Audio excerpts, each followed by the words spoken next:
Hello guys! Today tayo po ay magluluto ngayon ng arroz caldo na kung tawagin sa Chinese ay congee, pero sa Ilocano version po natin gagawin kasi ang Ilocano version ay may unique na flavor twist. So, ito po yung recipe niya.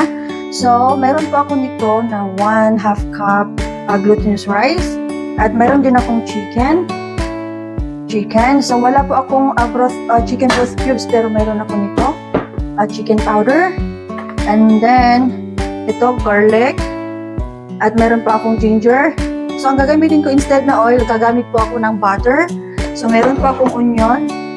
And then, ito po yung to garnish po mamaya, yung spring onion. Pero meron po ako nito na fish sauce para po sa seasoning natin mamaya. So, umpisan po na natin.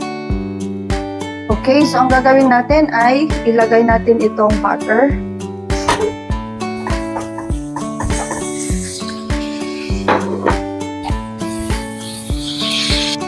So, lagay na po natin itong garlic.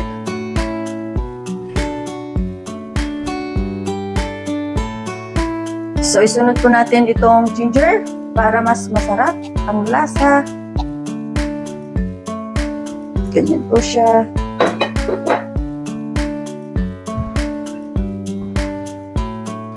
And then, i-add po na natin itong onion. I-fry po natin siya hanggang mag-golden brown. Ang bango. So, hanggang nag-golden brown na po siya, we will put on the chicken po. So, dahil ito ay golden brown, naisunod na po natin itong chicken. Tapos, lagay po natin siya.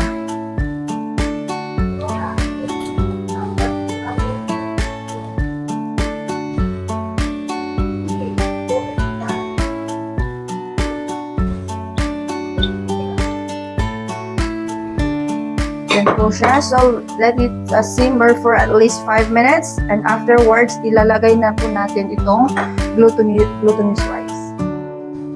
So, let's check po yung chicken natin. So, ayan. So, medyo nag-golden brown na po siya. So, let's add na po yung fish sauce. Yan, fish sauce. And also, a pepper. So, po siya, pepper. And then, ihalo natin. And then, let it simmer for at least 3 minutes. And then, afterwards po, ilalagay na po natin itong glutinous rice. Okay? So, after 3 minutes po, ito po na yung manok. I-check na po ulit natin. Haluin. So, yan. Pwede na po na natin ilagay itong rice.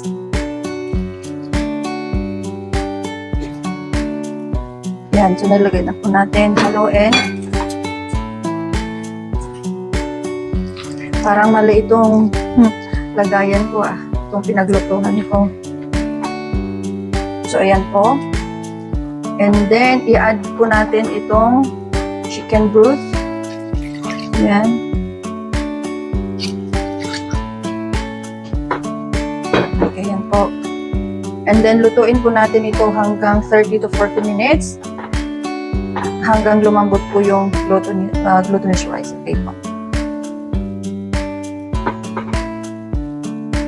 Hello guys, i-check po na natin.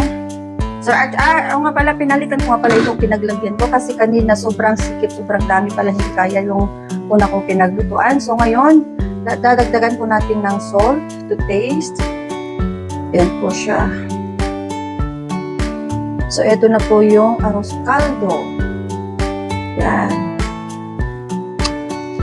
At the same time, pepper po para mas masarap. Yan, ihalo ng konti.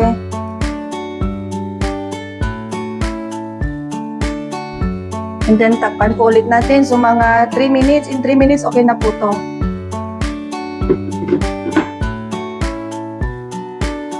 So, after 3 minutes, tingnan po na natin. Wow! Parang okay na siya. So, tikman po natin.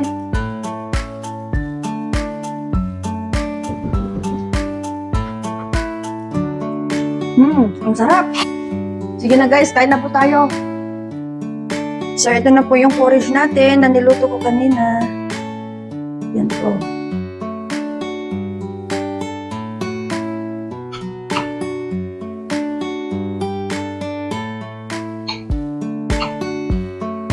Ang sarap. Kain na po tayo. Hello guys, kung gusto niyo pang matuto ng mga iba't ibang klaseng pagkain ng mga Pinoy, just click and subscribe, like and share sa Sharon's Pinoy Flavors po. Thank you and God bless.